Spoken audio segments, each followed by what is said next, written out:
I'll give them a second to switch to my slides. How's everyone this afternoon? There's been lots of great talks today so far. Everybody's enjoying themselves? Good. So I got to Korea on Saturday, and so far I found it to be a very beautiful city, Seoul. My son joined me, he's 10, and he's really had a great time. We've tried lots of different food, seen a bunch of different sites. He told me, though, his favorite part was the amusement park in town here. So we spent a really fun day there the other day. Oh, there's my slides. Maybe? Nope, not yet. So, oh, we've had a really good time. Okay, this looks like me. There we go, perfect. So today I'm going to talk to you about when software test metrics lie. And I've had them lie to me on a few occasions and really thought about why. So some examples of when they've lied to me, I ran a really big SAP project with 300 offshore testers at one point. And because there were concerns that not all test cases are equal, some test cases could take a few minutes and some could take days, they decided to count test steps.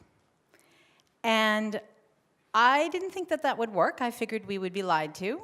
And sure enough, when we got to release, we had 90% pass rate because most of our test steps were written, do this, do this, do this 9 times over, and the 10th step was, did it pass?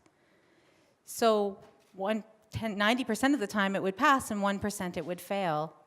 And it was all these critical failures that we said were being measured well because we were 90% passing, but it was the 10% that meant the product wasn't working. So I looked back at that and figured, well, maybe we need a different approach to capturing metrics, and decided to look at more of a qualitative approach than a quantitative approach, and that's what this presentation is about. So when we provide metrics, the goal is to really quantify quality. We want to say how good something is or how bad something is. And so that's what we're trying to do, is show that level of quality. But to do that, I think we need a better understanding of what quality is. We use that word a lot. It's a real subjective term. What could be of quality to me may not be of quality to you. But we hire people and say you need to ensure quality, and software testers sometimes have the title of quality assurance analyst, being the person on the project to ensure all the quality. And I don't think testers can do that. I think it takes the whole team. But that's the title we give, and that's the expectation a lot of times, is you're the tester, you assure quality, or you're the department that does that, do it. So how do testers do that? When we're given that job to assure quality, how do we do it? Well, we write test plans. Everybody's written a test plan, I'm sure. If you haven't written a test plan, I'm sure you've written a test case. And you record test metrics. And that's what we do to assure quality. But I still think there's a disconnect.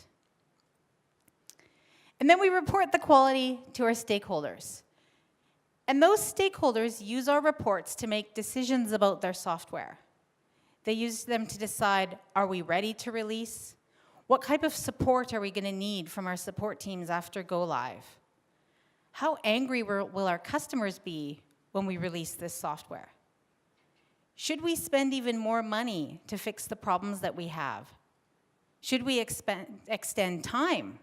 These are all the questions that they're answering with the reports that we give. Those are really big and can be expensive questions. So I think we need to take a step back to really look at what it is that we're doing and providing and how that relates to quality. Does anyone know what this is? It says at the top it's a test case, but it was a trick question. It is a test case, but it's a more traditional one, a script that says step by step what to do. And what's the really important part for testers when they're running these is this expected result. Sure, they follow the instruction, but it's the expected result that they're evaluating. When I do this, when I open up Microsoft Word, does Word open? And we answer that with a pass or a fail. So So if we look at the expected result, it's really just an expectation. And we all know what an expectation is. In life, we have expectations. When I come home, I expect my husband will be happy to see me and not yell at me, right? When my kids get home from school, I expect that they'll be happy and not grumpy. When I make dinner, I expect that my family's appreciative of that. I don't have a test script that does that. That's just the expectation that I have. And so an expected result is an expectation we have when we do something, the software is going to do something back. And it's going to react under a certain condition. And even if the test was written by someone else, the evaluation of the expectation is done by the person executing the test. So if one person writes the test, they may have a different expectation than the person running it, even if that's written out.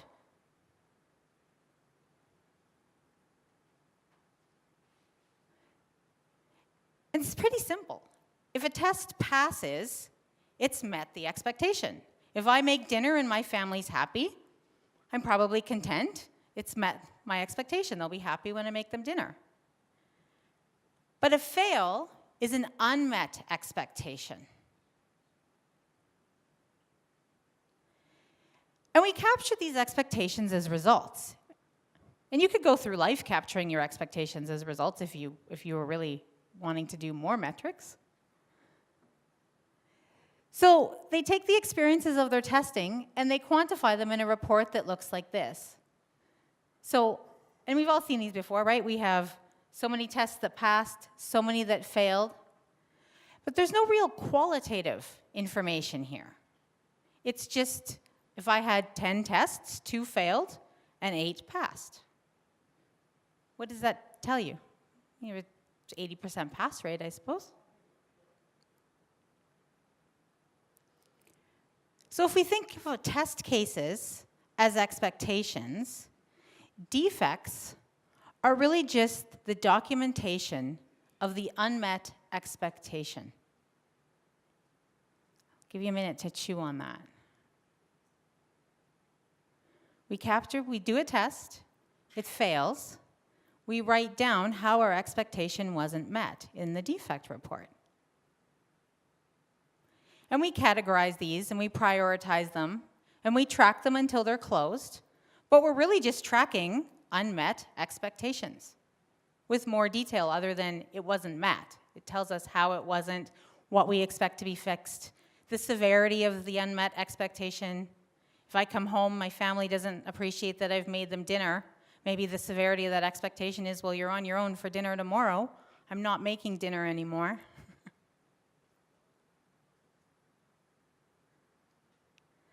So if we extend this idea that test cases are expectations and defects are captured unmet expectations, then we should be able to use test case metrics to measure other quality in the world.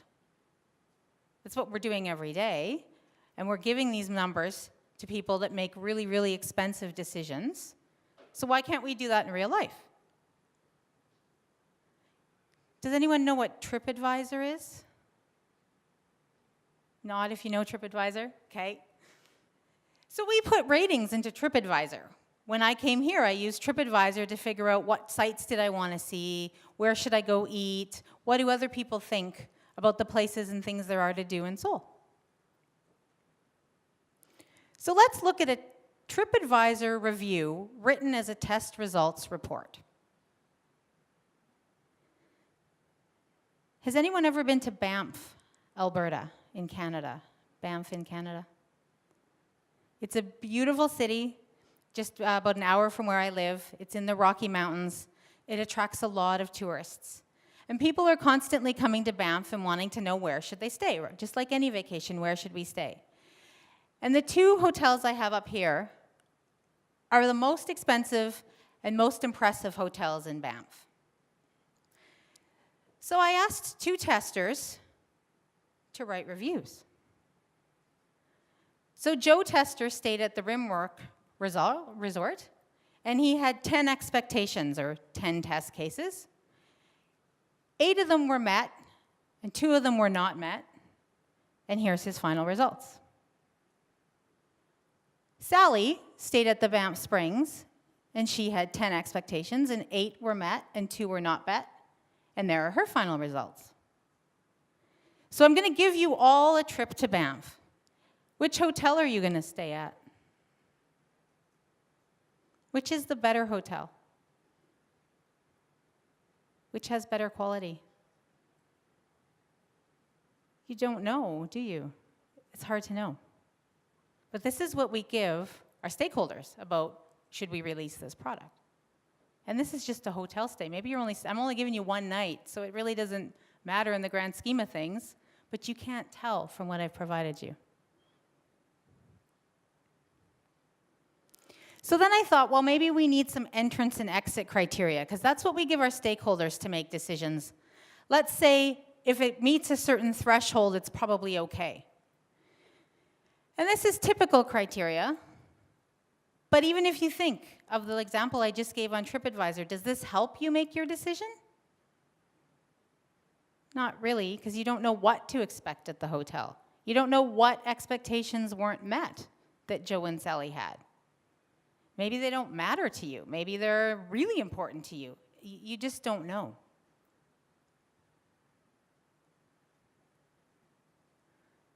So here we go again. So I thought maybe we need to add defects. Maybe defects will help. So here I asked Joe and Sally for their defects. I said, Joe, how many defects did you have? And Sally, how many did you have? And look, they even came out the same. But even if they were different, would that help you decide? Maybe if all of Sally's were high priority, you'd start to maybe question and lean towards this hotel? But it's hard to know. What's missing is the story of Joe and Sally's experience. And that's what we read when we read TripAdvisor reviews. We read the story of someone's experience. Tell me about your stay. And when you ask friends, how was dinner last night? Tell me about your dinner. They don't say, well, I had 5 expectations for my dinner and only 3 were met. They say, oh, it was a great restaurant. We had a wonderful time. The waiter was really funny. The food was delicious. I really enjoyed my dessert. You know what their experience was like, but we don't talk about software testing that way.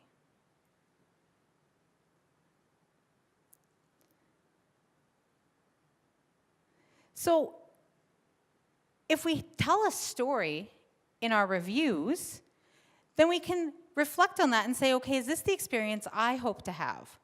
When I go to the restaurant, my friend tells me that dessert was really great. Oh, tell me more, I really like dessert. Or, you know, I'm not a big dessert fan, I don't care if dessert was really great. What else was good? And we can compare someone else's experience to the experience we hope to have when we do the same thing.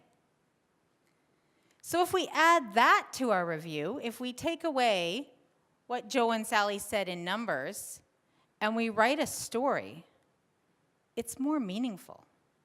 So Joe says, I checked into the Rimrock Hotel and was thrilled with the front desk staff. They were polite and helpful. Joe's room was clean. He had lots of towels. He loved the view out his windows. I'm sure he could probably see the Rocky Mountains. He didn't think the bed was all that great. He thought it was a little firmer than he would have liked. And he found the towels to be thinner than he liked. And he didn't like that he didn't like the type of free shampoo that was there. He thought it should be a better brand. But overall, he had a pretty good stay. Sounds not too bad. Let's see what Sally thought. Well, she checked into the hotel, and what a disappointment. Her room wasn't ready. The staff weren't very helpful in fixing that for her. Once she got to her room, it was dirty, and housekeeping had to come back and clean it yet again. It took her 4 hours to get checked in. And it wasn't really great, overall, her stay. But she really thought the town was beautiful. She had lots of fun hiking and walking and seeing the sights, but she'll probably pick a different hotel. Now, which hotel would you stay at? You gotta know now. The one on the right? One on the right. What a difference the story made. Before, we didn't know. We weren't sure. It was kind of a lucky guess. It doesn't seem to matter which one I stay at. But once we've told the story of their experience, we can see how easy our decision is. But we don't do this in testing. So why don't we tell stories in testing? A lot of projects rely on the numbers and the metrics over the stories. And some people I've talked to said, well, it's hard to argue with numbers, but it's hard to make decisions with them too. And stories can tell such a colorful picture. And I think the real reason is because testers don't know how to tell stories. If I said to you before this presentation, tell me a story of your testing, you probably would have looked at me like, I don't know what that means.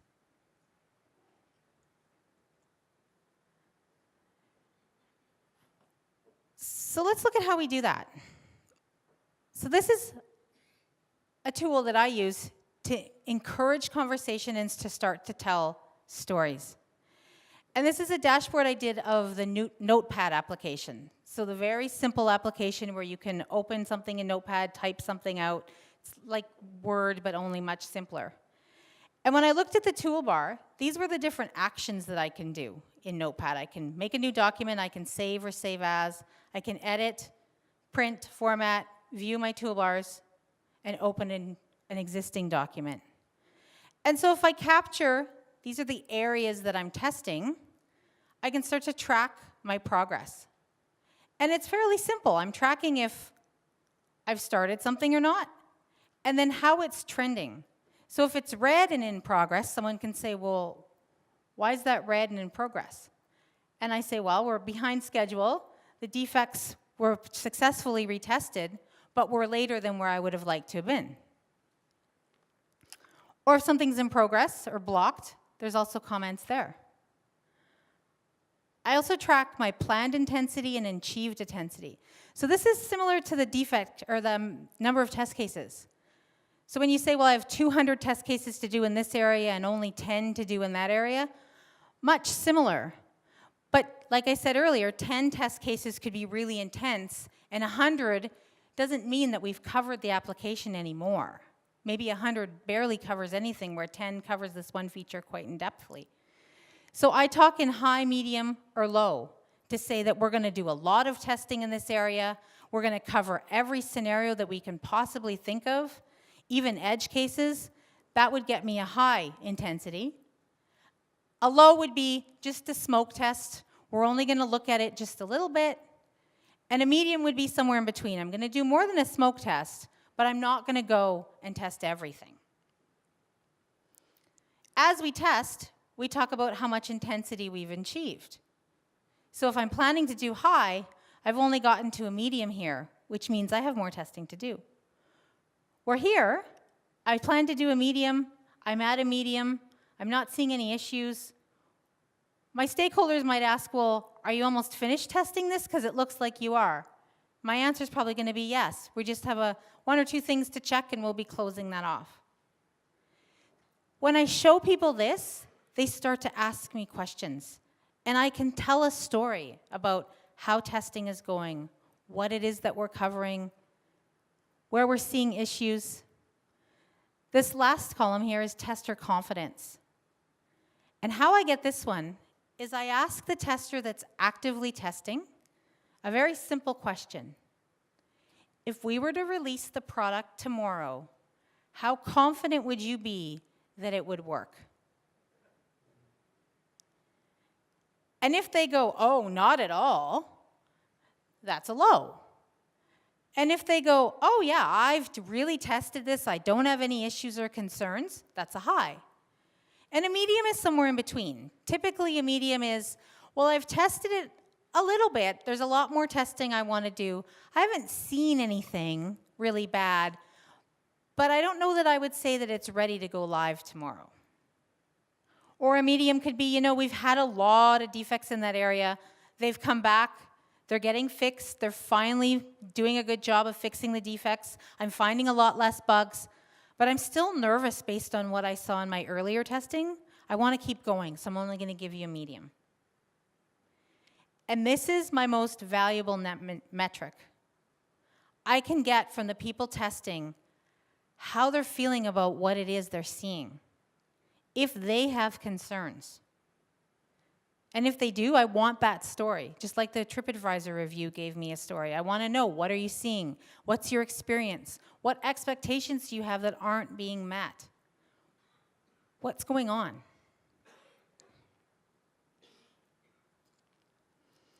And I think this is really important because I don't know that we can measure, if we're trying to measure quality, we can't just do it in ones and zeros and numbers. If we could, automation would have completely replaced testers in all testing roles, because that's exactly what automation is doing. And there's some areas where we've made great strides in automation, but there's a lot of software that doesn't make sense to automate, or it's impossible to automate. It's changing so often.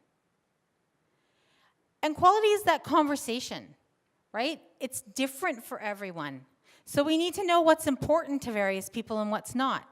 If I have a director of IT that I'm building software for, he might care about the fact that we get to market faster than any other company. I don't care how many bugs are in that, we need to get it out the door, so do the bare minimum to make it stand up. And then his boss goes, well, you're crazy, and fires him, and my new director comes in and says, I don't care how long it takes, it has to be perfect when it goes out the door. Well, I need to shift on what it is that we're testing, what we're looking at, the story I'm telling.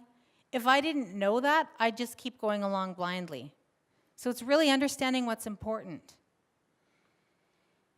And we have to bring that information as we're testing forward to the stakeholders so that they can make those big, important decisions. We want to educate them on what to release, when to release, the risks and the impacts, and we do that by bringing them the information on what we're seeing so that they can understand, oh, they're seeing a real problem with this aspect of the software. We're going to need to ramp up operational support there if we release on Friday. Or we're going to need a manual process in place to work around that because that doesn't work in our software right now. I've released software that should have needed at least 6 more months before we should have released. It was that big SAP project I was telling you about at the beginning.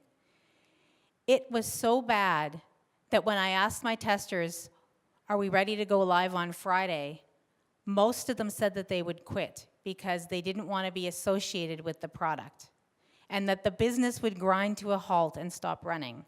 And this was a huge oil and gas company that did everything from pulling oil and gas out of the ground to selling it at the gas stations, which would have been a huge impact. It was the largest company in Canada. And we switched from metrics, quantitative metrics to qualitative metrics. Because when I asked that question, are we ready to go live, and everyone said no, but our metrics said yes because we met our exit criteria, we're at 90% pass, we started to track why. What do we need to fix in each of your focus areas to be able to turn this on? And that's what we tracked for the rest of the project. And where we couldn't turn stuff on, we came up with mitigation plans. And one of them, we had a ticketing system that would not work. You couldn't put in tickets online anymore. We hired a call center overseas to answer calls 24 hours a day. It was 200 people that we hired for 4 months after the project went live until we could bring that functionality online. If we wouldn't have told a story about what was wrong, they wouldn't have known to build that plan and have that mitigation in place. The reason we couldn't extend for another 6 months is because the project ran at $2 million US every week.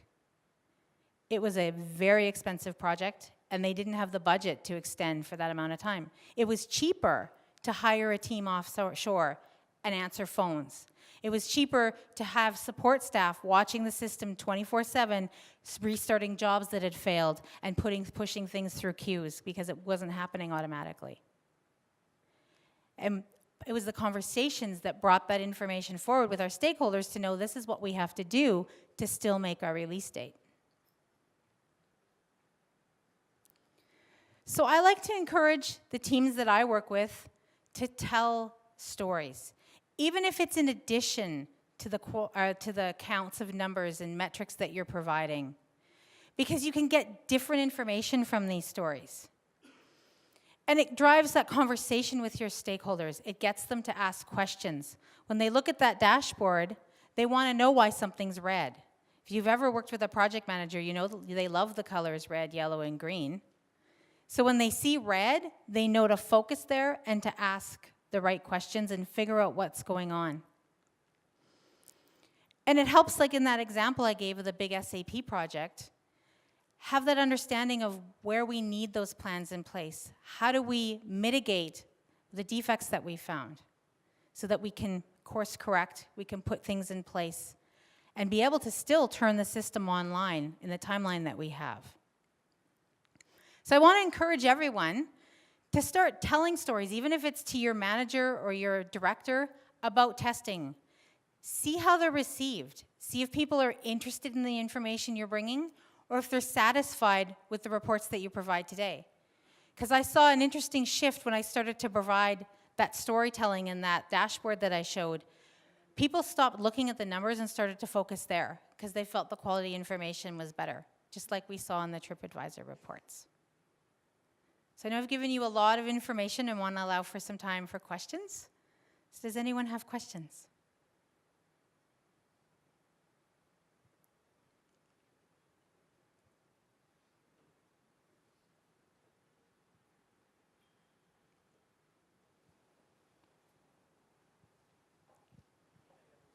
No, he's coming. He's coming. He's on his way.